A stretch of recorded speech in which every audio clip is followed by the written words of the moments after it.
नमस्कार, आप देख रहे हैं 5 की बात और मैं हूं नगमा। इस वक्त की बड़ी खबर पाकिस्तान से आ रही है कि पाकिस्तान के पूर्व प्रधानमंत्री इमरान खान के घर के बाहर जो पुलिस कार्रवाई चल रही थी उस पर रोक लगा दी गई है और उनकी गिरफ्तारी पर कल सुबह 10 बजे तक के लिए फिलहाल रोक है। लाहौर हाईकोर्ट ने यह फैसला दिया है कि ये जो ऑपरेशन है वो अभी रुके। तो लाहौर हाईकोर्ट ने पुलिस ऑपरेशन को रोकने का निर्देश दिया है। कल सुबह तक की गिरफ्तारी पर उनकी रोक है, लेकिन 18 मार्च तक गिरफ्तारी रोकने पर जो फैसला है वो सुरक्षित रखा गया है अभी। तो इमरान खान की गिरफ्तारी पर यहां पर एक तरह से घमासान मचा हुआ है। इस्लामाबाद हाई कोर्ट ने ये फैसला सुरक्षित रखा है कि 18 मार्च तक की उनकी जो गिरफ्तारी है वो नहीं हो सकती है। इसके ऊपर फैसला सुरक्षित है, लेकिन अभी के लिए यहां पर जो पुलिस ऑपरेशन चल रहा था इमरान खान के घर के बाहर, उस पर रोक लगी है। तो आपको बता दें कि यहाँ पर हो क्या रहा है। इमरान खान के घर के बाहर लाहौर में अब तक क्या हालात रहे हैं। पाकिस्तान के पूर्व प्रधानमंत्री पर लगातार गिरफ्तारी की तलवार लटक रही है। अभी भी इसका खतरा पूरी तरह से खत्म नहीं हुआ है। ये जरूर है कि इस वक्त जो है वो वहां पर पुलिस ऑपरेशन है जो चल रहा था उसे रोकने के आदेश दिए गए हैं, लेकिन इमरान खान भारी मुश्किल में अभी भी हैं। पुलिस ने उनको गिरफ्तार करने के लिए लाहौर में जमा पार्क में उनके घर को घेरा हुआ था। कुछ देर पर लाहौर हाई कोर्ट ने कुछ देर पहले यह आदेश दिया है कि पुलिस इस ऑपरेशन को रोके। गिरफ्तारी पर 18 मार्च तक रोक लगाने की इमरान खान की याचिका पर इस्लामाबाद हाई कोर्ट ने अपना फैसला सुरक्षित रखा हुआ है। पर हम आपको तस्वीरों के जरिए दिखाना चाहेंगे कि किस तरह का हंगामा यहां पर मचा रहा। लाहौर के जमा पार्क में इमरान खान के घर के बाहर एक बड़ी तादाद में सुरक्षा बल कल सुबह से ही जमा है। इस्लामाबाद से पुलिस वहां पे पहुंची, लाहौर में भी पुलिस को साथ लिया गया और इसके साथ साथ इमरान खान के घर के चारों तरफ एक बड़ी संख्या में उनके समर्थक, उनकी पार्टी के कार्यकर्ता भी जमा हैं। तो इमरान खान का घर लगातार एक हंगामे का केंद्र बना हुआ रहा। आपको और भी तस्वीरें दिखाएंगे वहां पर कि कैसे टीयर गैस भी वहां पर चली है, आंसू गैस के गोले छोड़े गए हैं। पुलिस और इमरान खान की पार्टी के कार्यकर्ताओं के बीच हिंसक झड़प भी हुई है। पुलिस ने कार्यकर्ताओं की तरफ से पत्थरबाजी के बाद यहां पे आंसू गैस के गोले छोड़े। झड़प में पार्टी के कई कार्यकर्ता घायल हुए हैं। ये तस्वीरें हैं जहां पर ये एक्शन देखा जा रहा है। यहाँ पे पुलिस जो है वो कार्यकर्ताओं पर आंसू गैस के गोले छोड़ रही है और पुलिस का कहना है कि इनकी कार्यकर्ताओं की तरफ से, यानी इमरान खान की पार्टी के जो कार्यकर्ता हैं पीटीआई के, उनकी तरफ से पत्थरबाजी हो रही थी। उसी के जवाब में आंसू गैस के गोले छोड़े गए हैं। इसी बीच इमरान खान ने कल अपना एक वीडियो बयान जारी किया है जिसमें उन्होंने साफ साफ कहा है कि पुलिस हिरासत में उनकी मौत भी हो सकती है। सुनाते हैं आपको इमरान खान का बयान। लंदन प्लान का हिस्सा है। लंदन प्लान में मुआहदा साइन हुआ है कि इमरान खान को जेल में डालना है, तहरीक इंसाफ को गिराना है और ये नवाज शरीफ के सारे केसेस खत्म करने। ये नवाज शरीफ को श्योरिटी दी गई है, ताकतवर आदमी को। ये लंदन प्लान का हिस्सा है मुझे जेल में डालने का। इससे कोई कानून का ताल्लुक नहीं है, ना इसमें मैंने कोई जुर्म किया है।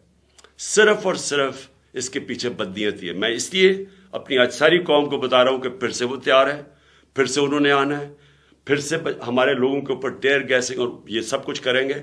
लेकिन पता होना चाहिए कि इनके पास अब कोई जवाब नहीं है। इमरान खान दोबारा चुनाव करवाने की बात करते आए हैं। उन्होंने कहा है कि मैंने सारी जिंदगी जंग लड़ी है, आगे भी लड़ता रहूंगा। इसी बीच पाकिस्तान के गृह मंत्री ने कहा है कि इमरान खान को गिरफ्तार किया जाएगा। इससे पहले पाकिस्तान का इलेक्शन पैनल इमरान को 5 साल के लिए चुनाव लड़ने पर पाबंदी लगा चुका है। इमरान खान पाकिस्तान के 22वें प्रधानमंत्री रहे हैं। वो पाकिस्तान तहरीक इंसाफ के अध्यक्ष हैं। उनके खिलाफ मामले क्या हैं, ये जो गिरफ्तारी उनकी हो रही या होने की जो आशंका है वो क्यों है। इमरान खान के खिलाफ कुल 4 मामले हैं। आप देख लीजिए कि ये जो बड़े मामले हैं उसमें एक है ये तोशाखाना केस में उनकी गिरफ्तारी का वारंट है। दूसरा है कि फॉरेन फंडिंग केस उनके ऊपर थी जिसमें उन्हें जमानत मिली है। इसके अलावा आतंकवाद से जुड़ा हुआ भी मामला है और मैजिस्ट्रेट को धमकाने के मामले में भी उनके खिलाफ वारंट है। तो एक बड़ा मामला है जो तोशाखाना यानी ट्रेजरी के जो फंड हैं उनके मिसयूज का, जो इमरान खान को प्रधानमंत्री पद पर रहते हुए तोहफे मिले उसको बेचने का आरोप है, उसके फंड के गलत इस्तेमाल का आरोप है। मैजिस्ट्रेट को धमकाने के मामले में भी वारंट है इनके खिलाफ। तो इमरान खान के ऊपर लगातार गिरफ्तारी की जो तलवार है वो लटकी हुई है और इस बीच ये हंगामा वहां पे बना हुआ है, चल ही रहा है। थोड़ी मोहलत मिली है कि अभी के लिए जो कार्रवाई है वो रोकी गई है लाहौर हाईकोर्ट के आदेश के बाद, ये जो पुलिस कार्रवाई वहां पे चल रही थी।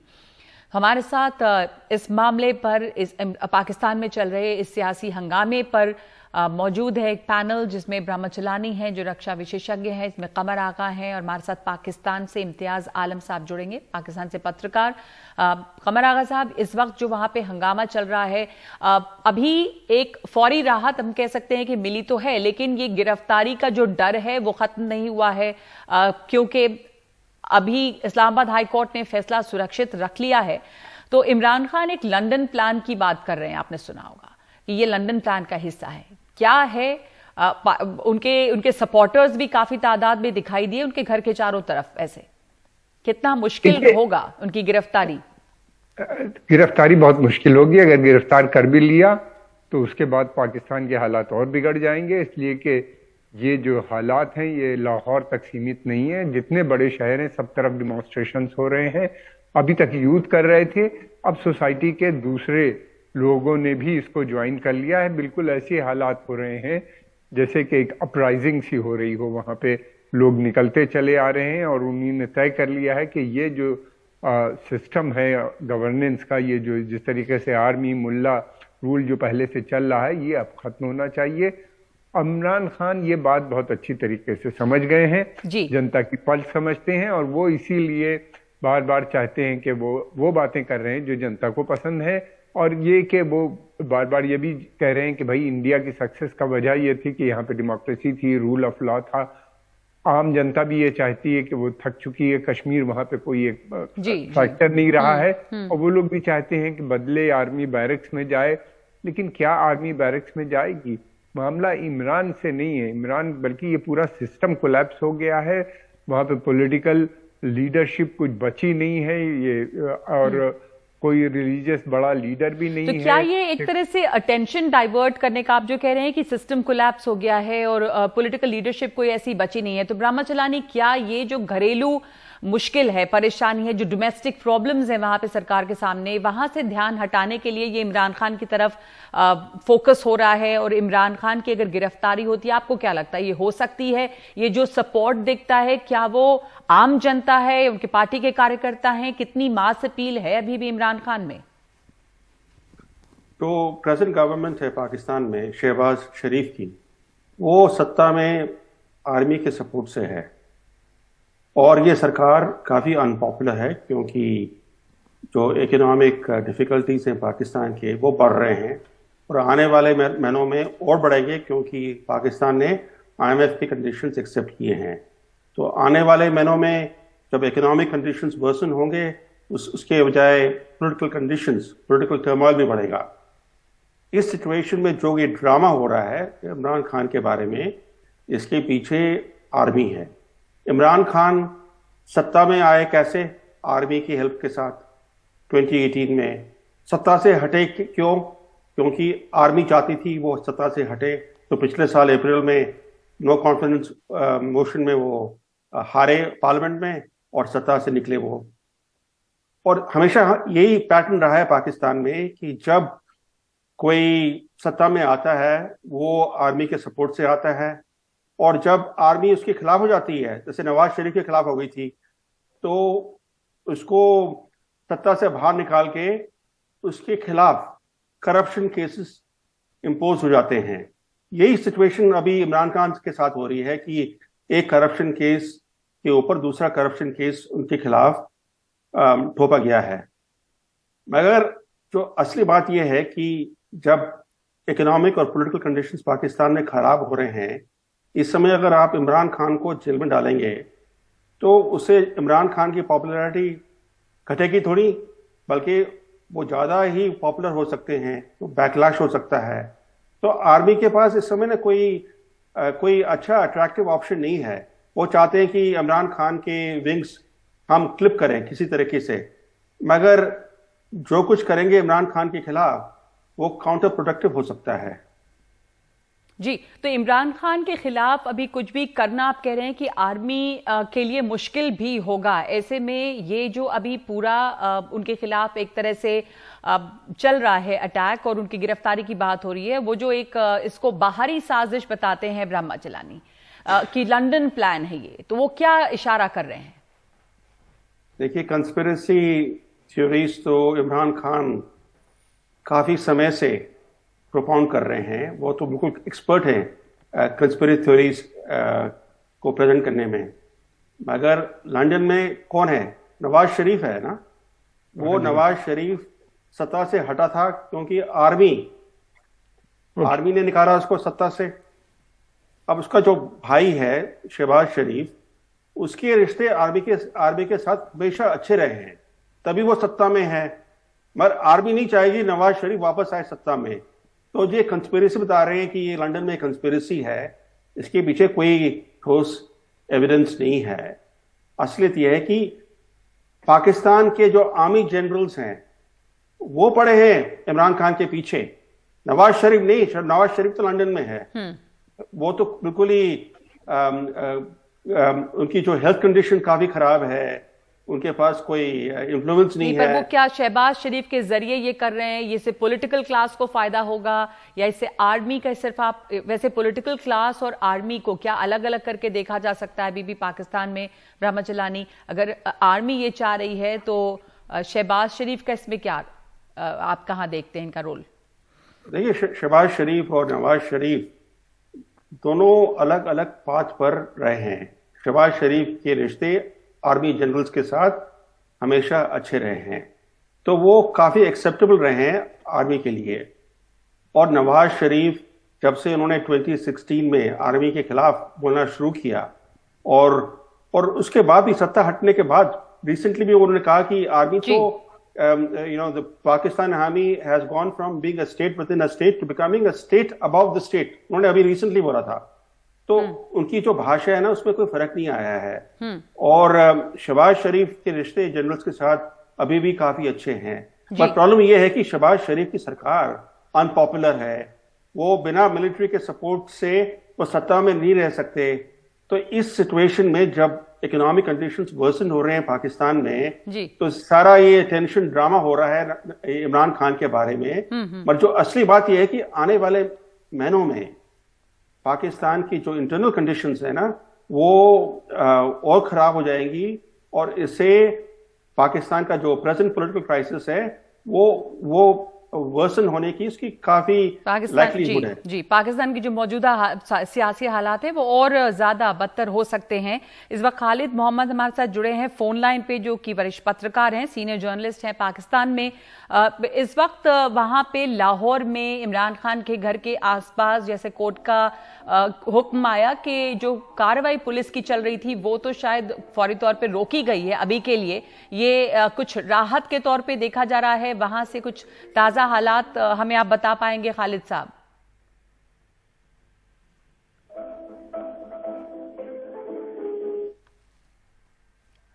खालिद मोहम्मद, आप हमें सुन सकते?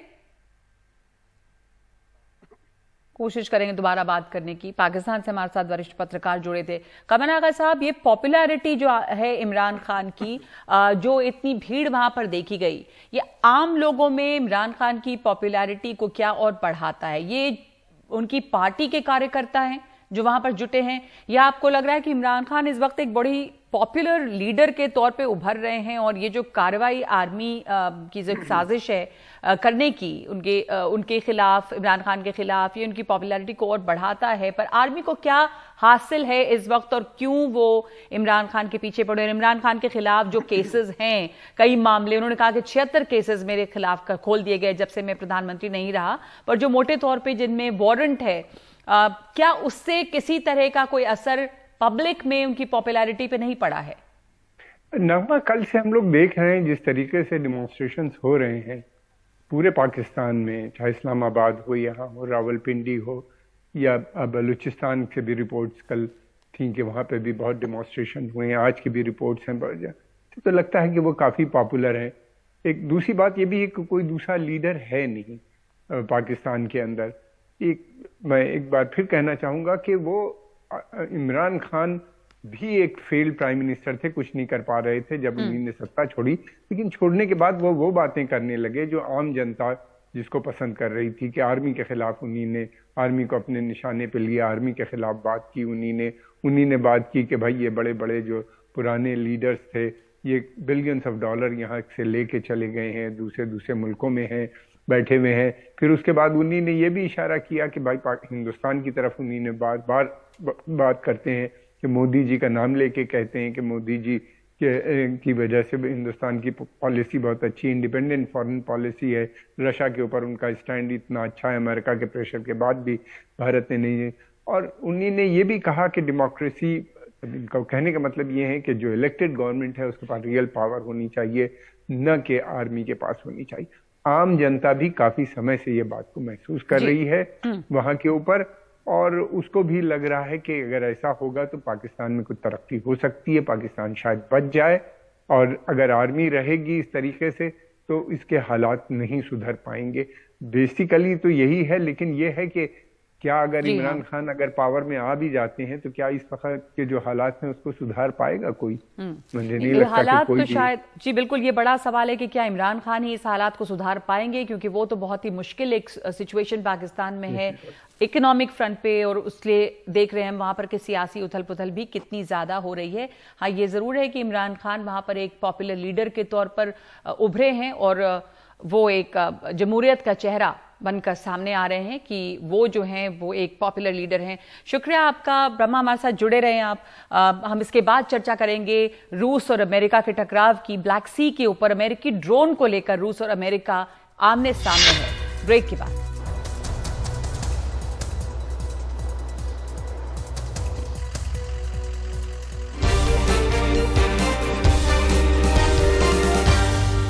ब्लैक सी क्षेत्र में समंदर की विशाल लहरों के ऊपर हवा में एक गंभीर टकराव हुआ है, जिसमें कि रूस का Su-27 फाइटर प्लेन काला सागर की निगरानी कर रहे यूएस MQ-9 रीपर ड्रोन के ऊपर आ गया। खबर है कि इससे यूएस के ड्रोन को नुकसान पहुंचा और अमेरिका को इसे अंतर्राष्ट्रीय क्षेत्र में ब्लैक सी में गिराना पड़ा है। अमेरिका का कहना है कि MQ-9 रीपर ड्रोन रूटीन उड़ान के दौरान खुफिया निगरानी और टोही मिशन पर अंतर्राष्ट्रीय जल क्षेत्र में काम कर रहा था। उसी समय रूस के 2 फाइटर प्लेन्स उसके ऊपर से उड़े और ड्रोन को निशाना बनाते हुए उस पर लापरवाही से ईंधन गिराया। इस बारे में अमेरिकी एयरफोर्स के यूरोप में commander general James B Hecker ने कहा है कि ये रूस की बेहद गैर पेशेवराना और असुरक्षा वाली हरकत थी। इससे दोनों फाइटर प्लेन के क्रैश होने का भी खतरा था। रूस और यूक्रेन युद्ध जो अब 1 साल से जारी है, उस दौरान ये अमेरिका और रूस के बीच पहला सीधा टकराव है। एक सीधा टकराव अमेरिका रूस के बीच जो और ज्यादा बड़ा भी हो सकता है। जब से रूस और यूक्रेन में टकराव शुरू हुआ है, या रूस ने यूक्रेन पर हमला बोला है, रूसी जो राजदूत हैं उनका कहना है कि ये जो ड्रोन था वो खुफिया जानकारी इकट्ठा कर रहा था, लेकिन वॉशिंगटन की तरफ से कहा गया है कि ये रूस की तरफ से एक बहुत ही गैर जिम्मेदाराना हरकत है। अब इसमें जो बयान अब तक आए हैं, सबसे पहले आपको सुनाते हैं कि दोनों देशों की तरफ से इस मामले में क्या कहा गया है।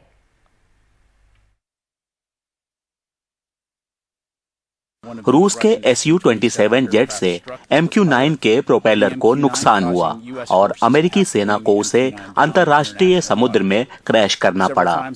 इससे पहले कई बार ये जेट ड्रोन के सामने खतरनाक और गैर पेशेवर तरीके से उड़े और फिर उस पर तेल गिराया। क्रीमिया रूस का हिस्सा है, लेकिन अमेरिका ये नहीं मानता। लेकिन क्या रूसी नेवी और एयरफोर्स को उकसाना जरूरी है? जो पूर्वी यूरोप में चल रहा है उसे देखते हुए हमें बहुत सावधान रहना चाहिए।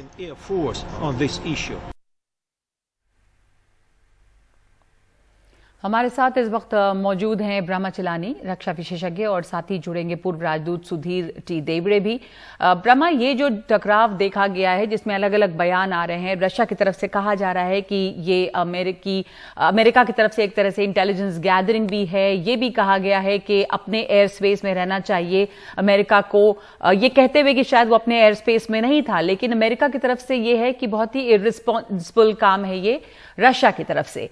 पर जो मौजूदा वहां पे हालात हैं, एक डायरेक्ट कॉन्फ्लिक्ट पहली बार इन दो बड़े देशों के बीच जो पर्दे के पीछे से अभी दिख रहा था, वो सीधा यहां एक टकराव है, और ये कितना गंभीर है? आप ठीक कह रहे हैं नगमा, ये प्रोवोकेटिव एक्शंस दोनों की तरफ से थे। एक तो अमेरिकन साइड की तरफ से, क्योंकि जिस तरह की स्पाइंग हो रही थी रूस के खिलाफ, काफी प्रोवोकेटिव ये ड्रोन का इस्तेमाल करना, और दूसरी तरफ जिस तरह से रशिया ने ड्रोन को गिराया वो भी काफी प्रोवोकेटिव था। इससे जो रिस्क हैं डायरेक्ट कॉन्फ्लिक्ट के बिटवीन रशिया और अमेरिका, वो रिस्क बढ़ रहे हैं। रिस्क तो जितना लंबा ये युद्ध जा रहा है उतने ज्यादा रिस्क बढ़ रहे हैं। कुछ महीने पहले दोनों साइड्स ने, नेटो ने और रूस ने, न्यूक्लियर ड्रिल्स किए, न्यूक्लियर वॉर फाइटिंग ड्रिल्स। तो इससे साफ जाहिर है कि दोनों साइड बहुत ही रिस्की बिहेवियर में एंगेज कर रहे हैं और प्रोवोकेटिव एक्शंस ले रहे हैं। और इस समय जब युद्ध एक स्टेलमेट में है, तो जब युद्ध स्टेलमेट में होता है तो उसका जो नेक्स्ट स्टेप होता है कि आप दोनों साइड एक सीज फायर एग्रीमेंट करने की कोशिश कीजिए। तो अभी सीज फायर के बिना रिस्क बढ़ेंगे। और मगर एक जो होपफुल साइन ये है कि जब दिल्ली में G20 फॉरेन मिनिस्टर्स की मीटिंग हुई थी रिसेंटली, तो एंथनी बिल्किन और सर्गे लैवरोव की मीटिंग हुई थी। 10 मिनट की मीटिंग हुई है। ये 10 मिनट की मीटिंग पहली बार ही, जब से ये युद्ध शुरू हुआ, पहले बार ही अमेरिकन और रशियन ऑफिशियल सीनियर लेवल पर मिले। तो इससे एक होपफुल साइन मिला कि पहले बार ही अमेरिका और रूस बात करने के लिए तैयार हैं। अब जब बात करने के लिए तैयार हैं तो इसका नेक्स्ट स्टेप लॉजिकली होना चाहिए कि आप नेगोशिएशन शुरू कीजिए एक आर्मिस्टिस एग्रीमेंट के लिए, that is cease fire agreement के लिए। उससे ये रिस्क कम हो सकते हैं, नहीं तो रिस्क बढ़ते जाएंगे। तो सुधीर देवड़े, आप इसे कैसे देख रहे हैं? दोनों देश ही रिस्क ले रहे हैं इस समय, यानी कि नेगोशिएशन या शांति के लिए, बातचीत के लिए लगता नहीं है कि दोनों देश बहुत ज्यादा इस समय आतुर हैं। तो यहां पर हालात और आगे कैसा दिख रहा है आपको? ये जो घटना हुई है ब्लैक सी के ऊपर, अमेरिकन सर्वेलेंस ड्रोन को रूस के फाइटर जेट ने गिरा दिया है। वो कह रहे हैं कि इंटरनेशनल वाटर्स में गिरा है वो ड्रोन। ये पहली बार ऐसा टकराव दोनों के बीच डायरेक्टली हुआ है। अभी तक वो तो दोनों के जो हथियार हैं उनसे लड़ाई चल रही है। यूक्रेनियन लड़ रहे हैं अमेरिकन हथियारों से, और वहां रशियन खैर तो डायरेक्टली है ही उसमें। मगर मुझे भी लगता है कि ये घटना ऐसे दिखाती है कि अभी दोनों तरफ से, खास अमेरिकन तरफ से, लड़ाई बंद करने की कोई उनकी उम्मीद नहीं लग रही है, क्योंकि यूक्रेन तो अभी भी वहां बाखमुत में डटा हुआ है। वो कह रहे हैं कि हम लोग अभी भी रशिया का पूरा रेजिस्टेंस कर रहे हैं, और जब तक रूस वहां से हटेगा नहीं, जब जो सब एरियाज हैं उससे, तब तक कोई उसमें उम्मीद नहीं है कोई सीज फायर की। और मुझे लगता है ये चाइना की, और अभी जो नई घटनाएं हुई हैं चाइना के, अभी प्रेसिडेंट वहां आने वाले हैं, और कुछ हफ्ते पहले अमेरिका ने चीन को भी ऐसी चेतावनी दी थी, ऐसे एक तरह की धमकी दी थी कि अगर आप यूक्रेन की लड़ाई में रशिया को आर्म्स देंगे तो उसके कॉन्सिक्वेंसेस अच्छे नहीं होंगे। तो उसमें चीन का भी फैक्टर इसमें बीच में आता है कि नहीं, देखने लायक चीज है।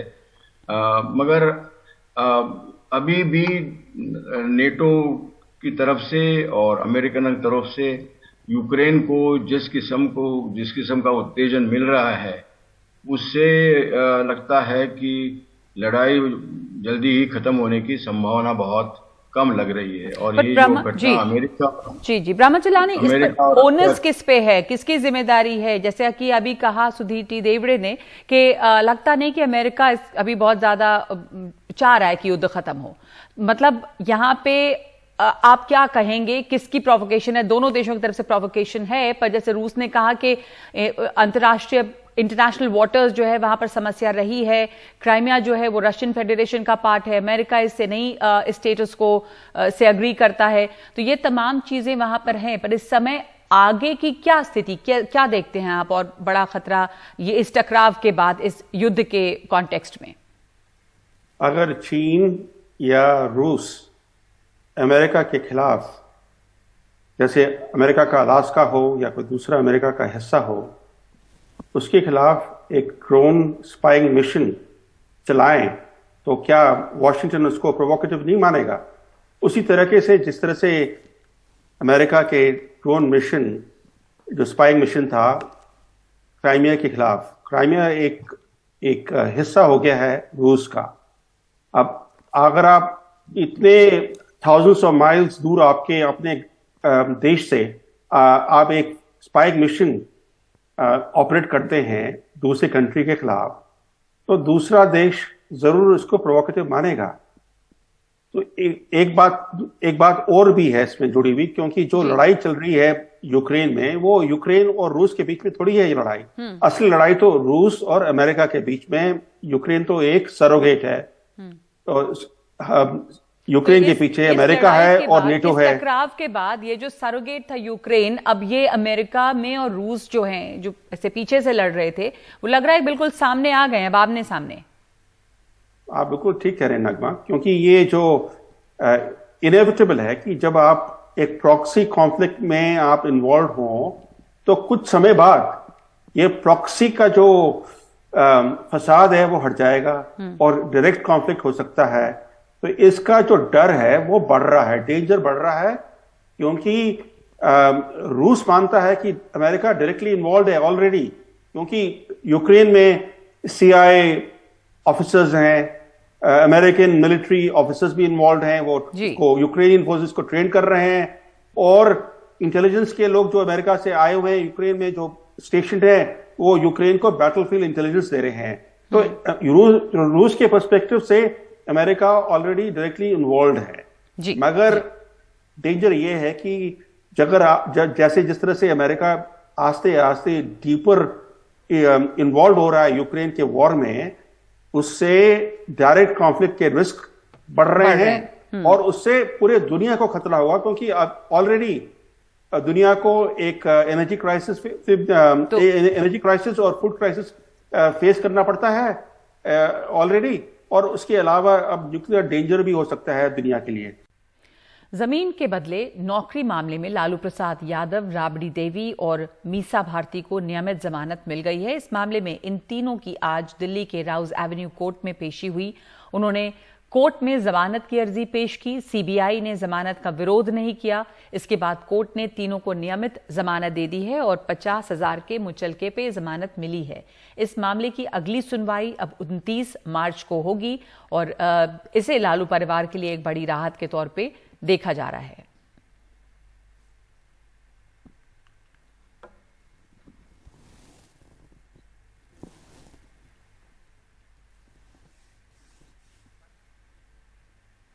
बिहार में विधानसभा और उसके बाहर सत्ताधारी विधायक और विपक्षी विधायक आपस में भिड़ते हुए नजर आए हैं।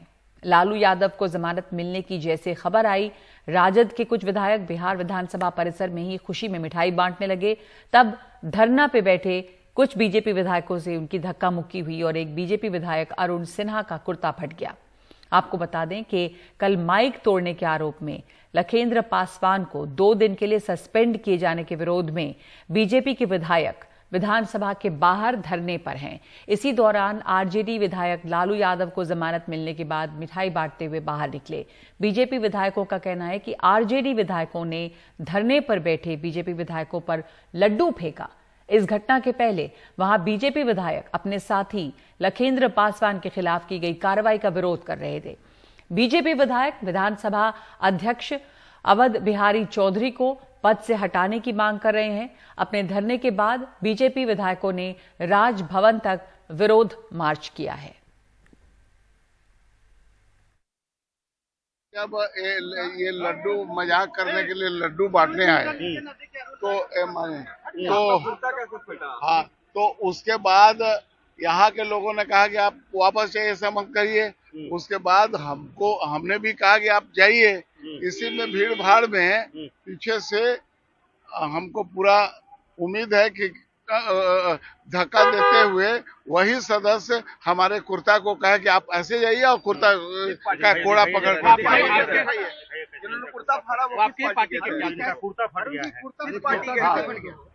देखिए, ये लड्डू बांटने का तमाशा कर रहे थे, कल पानी बांट रहे थे, तो उसी पर हम लोग बैठे हुए थे।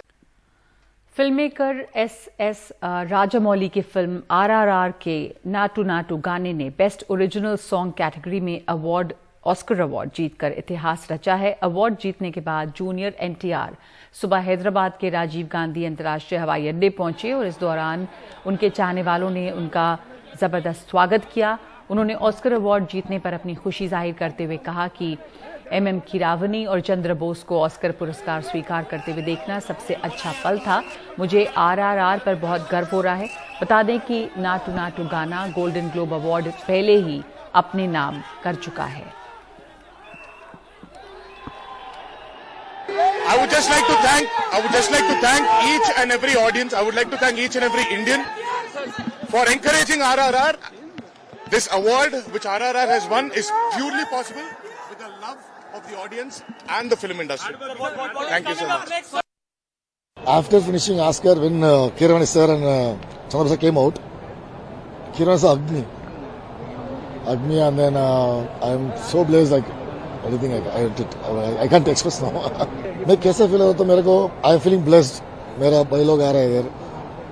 They all, I never know they will come here. I don't know anything. They all came and I'm feeling very happy. Thank you all guys. Thank you so much. और तमिलनाडु के मुख्यमंत्री MK स्टालिन ने आज उस आदिवासी दंपति को सम्मानित किया जिन पर ऑस्कर जीतने वाली documentary film the elephant whisperers बनी है। ये फिल्म आदिवासी जोड़े बोमन और बेली के बारे में है जो थेपकड़ू एलिफेंट कैंप में एक अनाथ नन्हे हाथी रघु को पालते हैं, बिल्कुल अपने बच्चे की तरह। ये फिल्म इस आदिवासी जोड़े और हाथी रघु के बीच खूबसूरत जज्बाती रिश्ते की कहानी है।